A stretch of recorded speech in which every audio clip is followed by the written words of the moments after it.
Alrighty boys, let's talk about how I gained over 40 pounds of muscle naturally, and this is my complete bulking guide. I'm going hella in depth in this video, so make sure you stick around if you want results like these. So this is me on the left, obviously. I weighed 54 kilos. This is when I first started working out. I had no idea what I was doing. This was over 6 years ago, which is crazy. And this is me now at 80 kilos, lean as fuck. All right, so let's get into this video. I'm going A to Z, everything that you need to know. So you can literally just copy me. This is everything that I've done to achieve this physique here. All right, let's get into it. So the first thing is tracking your calories, right? Oh, I don't want to track my calories, Kieran. All right, well, stay skinny. Like genuinely, if you're not willing to track your calories and you just think you're going to be able to guess this, it's not going to work, bro. All right, so head over to a TDE calculator. And after you do this, you're going to need to fill in your information, like how tall are you, how much do you weigh, things like that. And you're going to be given your maintenance calories. And your maintenance calories is roughly how many calories you need to be eating to maintain your current body weight, okay? And obviously, because you want to be gaining weight, we're going to add 500 to this number. So for example, my maintenance calories are like 2,900 because, when you've got more muscle, when you're a bigger person, your maintenance calories are going to be higher. So yours might be a little bit lower. And then you want to add 500. So in my case, it would be 3,400 calories, which is a fair amount of food, right? And then from here, after you found out your number, you want to download MyFitnessPal.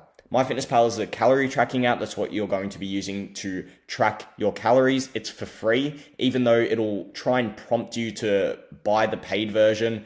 Just skip that shit. You don't need it, okay? And you're going to need to adjust the number to your calories. So, I'm not your fucking dad. Go watch a separate YouTube video on how to do that, right? It's not too hard.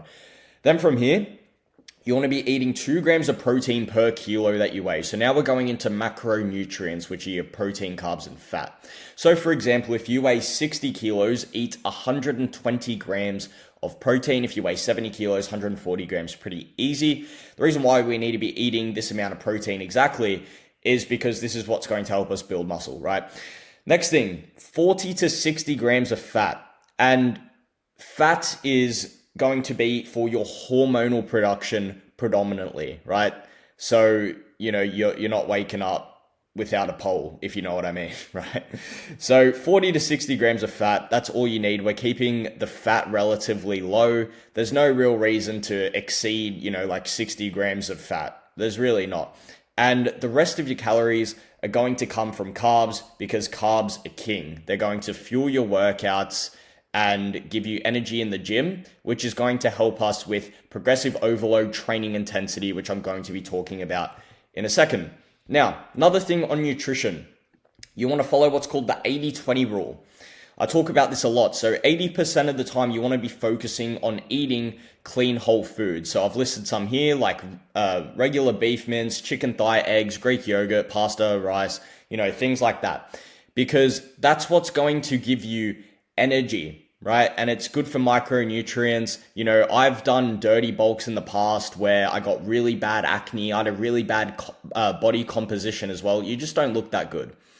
And then 20% of the time, you want to focus on eating more processed foods. So these can be like bulking shakes, peanut butter. If you want to have a donut or some shit before you train, you can 100% do that. And this is really just going to help us getting in our calories a lot easier because as I said before, when you're eating 3,500 calories, 4,000 calories, it's hard to get that food it's hard to get those calories from like 100% whole foods because a lot of the time, these foods are very filling and things like that. So I've listed a bunch of foods that you can be eating, because a lot of people say, Kieran, I don't know what food to eat. What food should I be eating? As if there's like a magic food. What matters more than food specifically, all you need to do is just keep this 80-20 rule in mind and then just focus on hitting your macronutrients. And that's it. Stop overcomplicating this shit, all right? Next thing, training now. So what I did to actually go through this transformation was I ran a push-pull leg split because I really enjoyed the split. Like I've pretty much always ran this split up until a few months ago because right now I'm focusing on growing my business. And in order for me to do that, I need to be putting in more time, right? It's pretty simple. So I've dropped my training back to 4 days a week and it's been great. I really enjoy it, but I'm just telling you what I've done. So the main premise here is running a split that you enjoy and that you can be consistent with, right?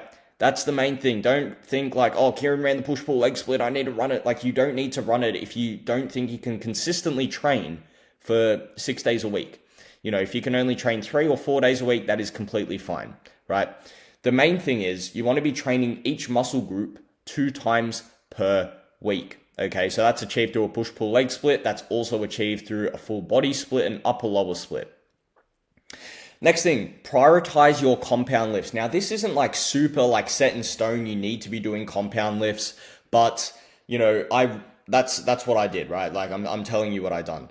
But the reason why I like compound lifts so much, especially like make sure you're doing them at the start of your workout, is because you're able to track your strength very easily, right? Like if you took your bench from 60 kilos to 120 kilos, your chest, shoulders, and triceps would have grown, okay?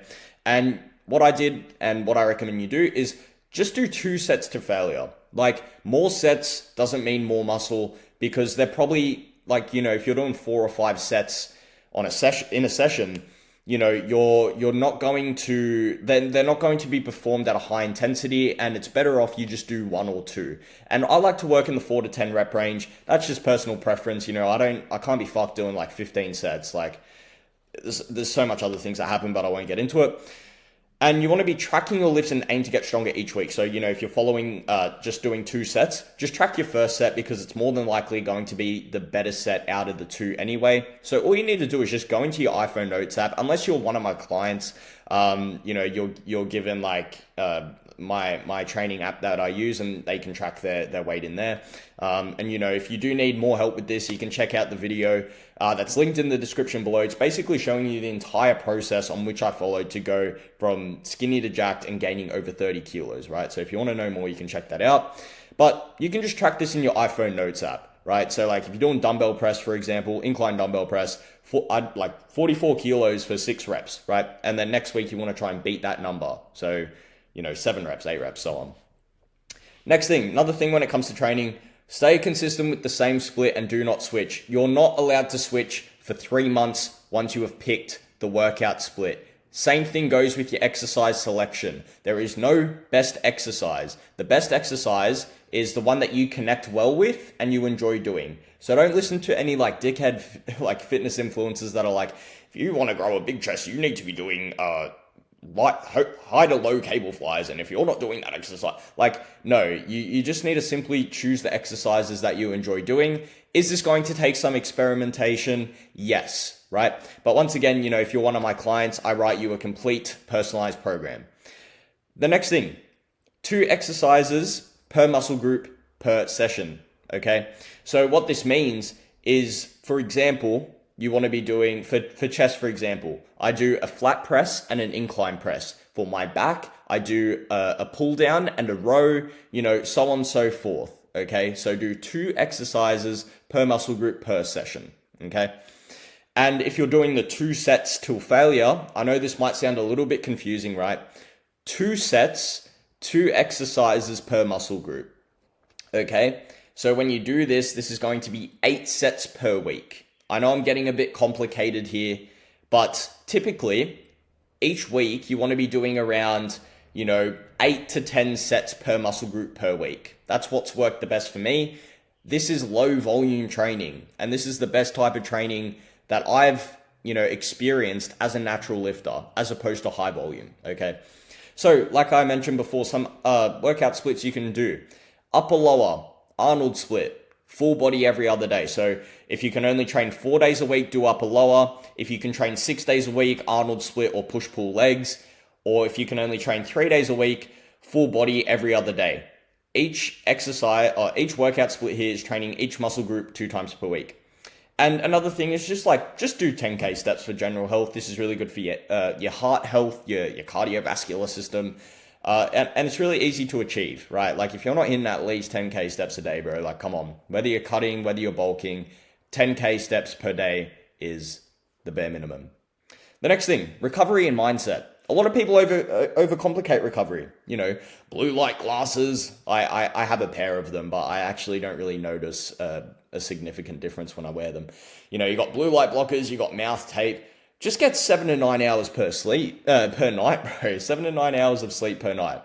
That is literally it for recovery. That's all I focus on. Yet so many guys don't do it. Like I jump on calls with guys and I'm explaining my coaching program to them and they're like, oh, well, my sleep is really bad, right?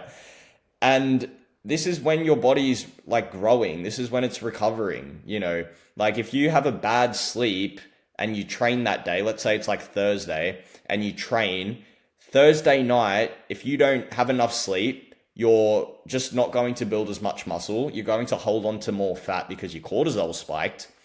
And if you train on Friday because you've had a shit sleep, then you're going to be weaker. You know, like there's no upside to only sleeping like 6, 5, 4 hours a night. There's not. You're literally more retarded as well, like cognitively.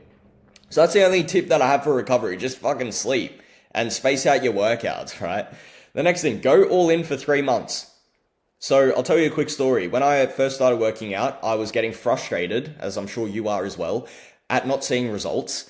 And I was always switching my workouts, my meal plan, and I just wasn't seeing results. But I made a promise to myself, because I saw like some cringe, quote on the back of a gym wall. It was like, it takes 2 weeks for you to feel it takes 4 weeks for you to see it, it takes 12 weeks for the rest of the world to catch up. So it's relating to how you physically look. And I read that and I'm like, all right, I'm in it for 3 months. I'm not switching anything. I'm not changing anything. I'm just going to trust the process, right? And I didn't have a coach or anything like that. So I didn't have anyone holding me accountable, right? Just go all in for 3 months and do not change workout splits. And a good frame of mind is like, and this is like something that I've been thinking about a lot more, not only in fitness, but like with anything, right? Like if I experience some self-doubt, if I'm questioning whether I can do something, I just think if someone else has done it, so can you. Because there's so many guys that have gone through the transformation that you want to go through. They've gone from skinny to jacked, despite having a fast metabolism, despite having bad genetics. Oh, but Kieran, I don't know anyone like that. Well, you know me. You know me now, right? So that's it. And another thing is you must be consistent. Like, don't complain like, oh, I'm not seeing results. Like, oh, I'm going to switch something. How long have you been consistent, bro? Like, genuinely, like, how many days have you been tracking your calories? How many weeks have you been doing this? You know, how many weeks have you been consistent? These are all things to keep in mind. And you need to set non-negotiables. So this is what I do for my clients, right? We have non-negotiables in place. So some main non-negotiables is like tracking body weight, hitting calories and macros, and training on training days. If you do those 3 things and you make adjustments when necessary, you will see results if you stay consistent. All right, next steps. So you need to be tracking your body weight every morning. So do this after you've gone to the toilet, before eating, with minimal clothes on, because this is going to give you the most accurate representation of what your body weight is. You know, if you're fully clothed and you're weighing yourself at 7 p.m. at night, you're obviously going to be a lot heavier than what you would be first thing in the morning because you've ate and, you know, there's liquid in your body and things like that. So track your body weight and, you know, do this every day, but like it's hard, right? Because like for me, like what I do for my clients, right? They get a weekly average spreadsheet. So it kind of averages out their weight for the week. But what you can do is just weigh yourself every day, but don't be so emotional with what you see on a day to day because your weight fluctuates. Like I mentioned, you're going to have like peaks and troughs in your weight. Okay. So, you know, if you wake up at 61.2 kilos on Monday and you wake up at 60.1 kilos on Tuesday, don't think like, oh, I need to up my calories because I didn't gain it. Like, don't do that. Like I made that mistake and that's why I got so fat on my bulk. So look at the data and just look at it on a week to week basis, right? So just be like, you know, week 1, you're 60.4 kilos. Week 2, you're 60.8 kilos. Week 3, you're 60, whatever, right? And when you're not gaining around 250 to 500 grams a week on a consistent basis, that's when you will look at slightly increasing your calories by 1 to 200, okay? And the reason why that is simply because you're not gaining weight, okay? And the other thing is maybe you're gaining weight too quickly. You know, maybe you're like going up like 61 kilos, 64 kilos, and it's too fast. Slightly decrease your calories by 1 to 200, but I will say it's normal to gain a little bit of weight in your first couple of weeks just because you're getting used to eating more and your body's kind of adapting. So the first like day, maybe the first week, if you're gaining weight rapidly, that's fine within reason, obviously. But yeah, the next thing is like bulk until you're around 20% body fat, then do a mini cut. So this is why I recommend if you are like skinny fat, similar to how I was, you can't see your abs, do a cut first. So like literally like look down, can you see your abs? No, do a cut first until you have visible abs, and then from there you can bulk. But like let's say you're already skinny, whatever, and you've got abs, then bulk until you're around 20% body fat. And how you will know this is when your abs go away. Your abs are no longer visible. And the reason why you want to do this, you might be thinking, well, why don't I just keep bulking here? And and it's because when you reach that level of body fat, your body will start to put on fat and not put on as much muscle because you're not as insulin sensitive. Okay, so just keep that in mind. And that's the end of the video, boys, right? Like, I really hope this video helped. This is everything that I've done to go from 54 kilos to 80 kilos. But as I said, if you need any more help with this, you can check out the video linked in the description below where it's my full guide on how I did it, okay? So I hope you enjoyed this video, boys, and I'll talk to you in the next one.